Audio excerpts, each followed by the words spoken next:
तुम्ही पण साइड इन्कमच्या शोधात आहात का? नोकरी सांभाळून व्यवसाय करण्याची इच्छा आहे का? किंवा पूर्ण वेळ व्यवसायात उतरण्याची तयारी करत आहात का? किंवा ऑलरेडी व्यवसायात उतरला आहात पण सतत संघर्षाचा सामना करावा लागतोय का?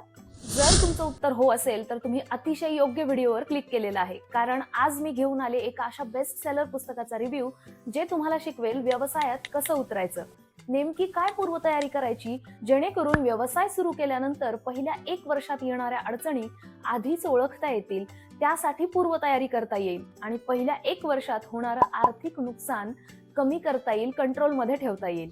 व्यवसायात उतरण्यापूर्वी कुठल्या गोष्टी आहेत ज्या शिकून घेतल्या तर तुम्हाला इतर कोणावरही डिपेंड राहायची गरज पडणार नाही.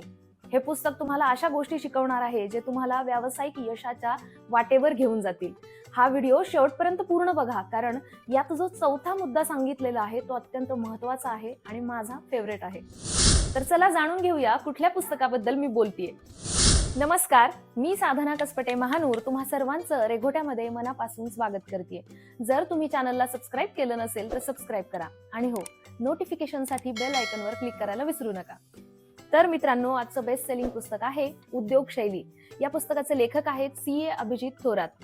या पुस्तकात एकूण 16 प्रकरणं आहेत, परंतु तुम्ही हे पुस्तक वाचलं नाही तरी सुद्धा या पुस्तकाचा संपूर्ण सार तुम्हाला कळावा यासाठी त्या 16 प्रकरणांना अतिशय संक्षिप्त रूपात मी 4 मुद्द्यांमध्ये आणि 3 व्हिडिओजमध्ये डिव्हाइड केलेला आहे.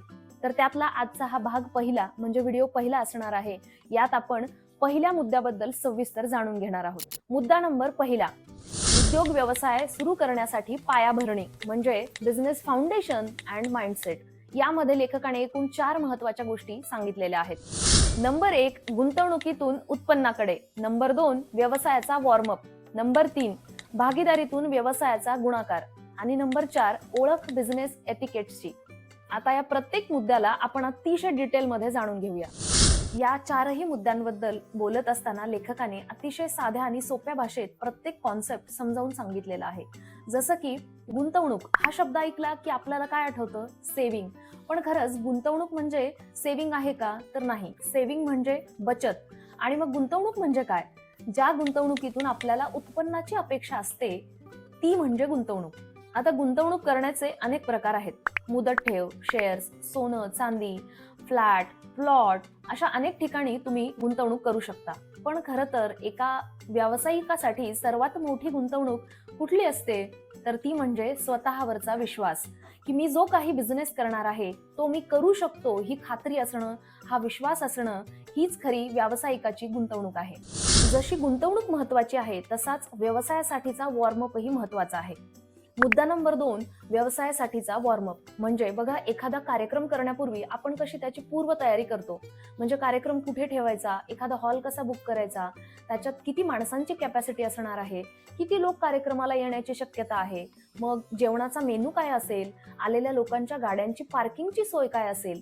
अशा पद्धतीने आपण जी पूर्वतयारी करतो अगदी तशीच तयारी आपल्याला बिझनेस सुरू करण्यापूर्वी करायची आहे.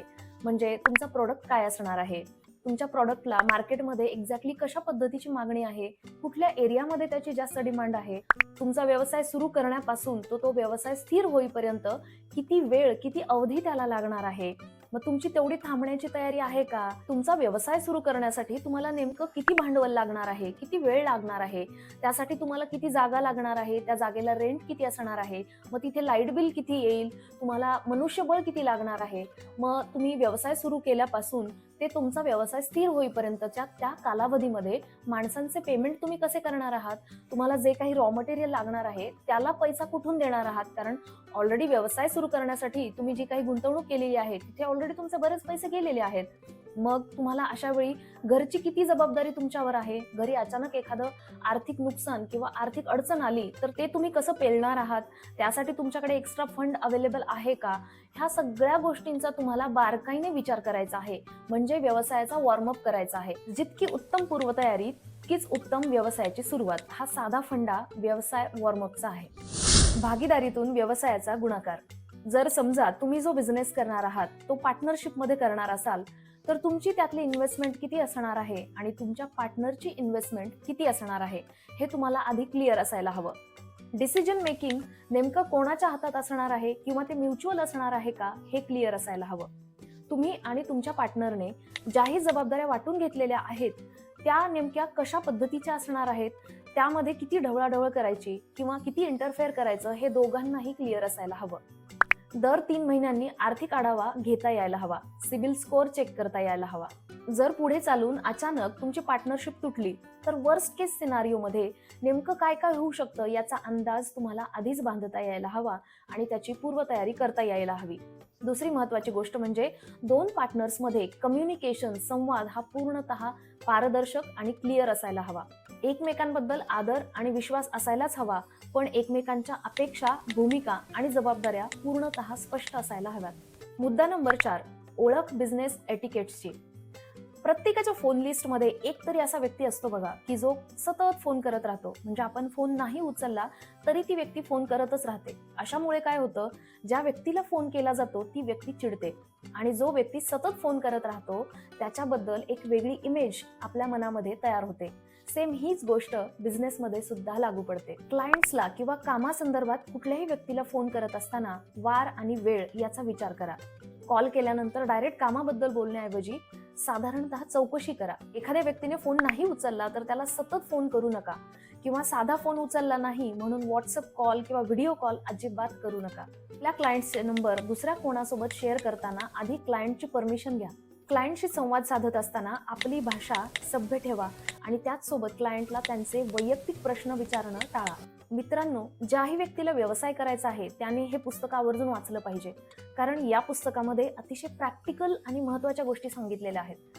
ओव्हरऑल मला पुस्तकातील प्रत्येक प्रकरण आवडलं आणि असं वाटलं की यातला एक आणि एक शब्द लोकांपर्यंत व्यवस्थित पोहोचला पाहिजे. म्हणूनच या पुस्तकाचा रिव्ह्यू मी 3 वेगवेगळ्या व्हिडिओजमध्ये करणार आहे. त्यातला हा आजचा भाग पहिला होता. यात आपण एकूण 4 महत्त्वाच्या मुद्द्यांवर प्रकाश टाकला. 1, गुंतवणुकीतून व्यवसायाकडे. नंबर 2, व्यवसायाचा वॉर्मअप. नंबर 3, भागीदारीतून व्यवसायाचा गुणाकार. आणि नंबर 4, ओळख बिझनेस एटिकेट्सची. मला खात्री आहे की हे 4ही मुद्दे तुम्हाला व्यवस्थितपणे समजले असतील आणि पटलेही असतील. मला आशा आहे की तुम्हाला हा आजचा आगळा वेगळा व्हिडिओ आणि मी केलेला हा वेगळा प्रयोग नक्कीच आवडला असेल तर प्लीज आपल्या चॅनलला सबस्क्राईब करा. व्हिडिओ शेवटपर्यंत बघत जा आणि नोटिफिकेशनच्या बेल आयकॉनवर क्लिक करायला विसरू नका, कारण या पुस्तकाचे पुढचे 2 भाग लवकरच येणार आहेत. चला भेटूया, तोपर्यंत धन्यवाद.